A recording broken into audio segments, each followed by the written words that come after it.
একটি ভিন্নভাবে শাকভাজি recipe share করব। আমরা সব সময় শাকভাজি একইভাবে করে থাকি, একটু ভিন্নভাবেও চাইলে করা যায়। এভাবে মিক্স শাকভাজি খেতে কিন্তু অনেক টেস্ট। চলুন দেখিনি কিভাবে রান্নাটা করছি। Hi guys, welcome back to my cooking channel blog diaries. আশা করি সবাই ভালো আছেন। আশা করি আমার আজকের রেসিপিটি সবার পছন্দ হবে। আমি এখানে 3 রকম শাক নিয়েছি। দেখুন, শাকগুলো প্রথমে কেটে পরিষ্কার করে ধুয়ে পানি ঝরিয়ে নিয়েছি, যাতে শাকের এক্সট্রা পানিটুকু ঝরে যায়। এখন শাকগুলো প্রথমে আমি ভাপিয়ে নিব। আমি একটি প্যানে শাকগুলো নিয়ে নিচ্ছি। দিয়ে দিচ্ছি হাফ টিস্পুন লবণ, পরিমাণ মতো সামান্য তেল। এবার আমি প্রায় 3 মিনিটের মতো শাকগুলো মিডিয়াম আঁচে ভাপিয়ে নিচ্ছি।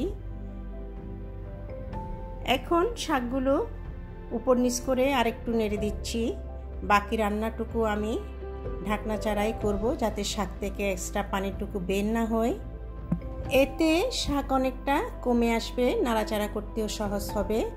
এবার দিয়ে দিচ্ছি আমি পরিমাণ মতো তেল, দিয়ে দিচ্ছি রসুন আর একটি শুকনো মরিচ। হালকা একটু ভেজে নিচ্ছি, যাতে রসুন আর শুকনো মরিচের ফ্লেভারটুকু বের না হওয়া পর্যন্ত মিডিয়াম আছে।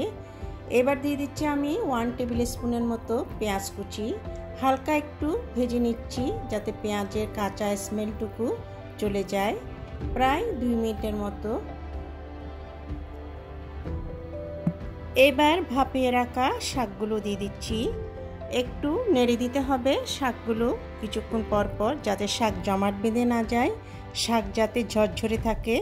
আমি ঢাকনা ছাড়াই শাক ভাজিটা করব। শাকটা যাতে ঝরঝরে থাকবে, শাকের পানিটুকু যাতে শুকিয়ে যায়। 3 মিনিটেই আমার শাক ভাজিটা কমপ্লিট। এভাবে শাক ভাজি খেতে কিন্তু অনেক মজা। এভাবে একবার ট্রাই করে দেখতে পারেন। আশা করি সবার ভালো লাগবে।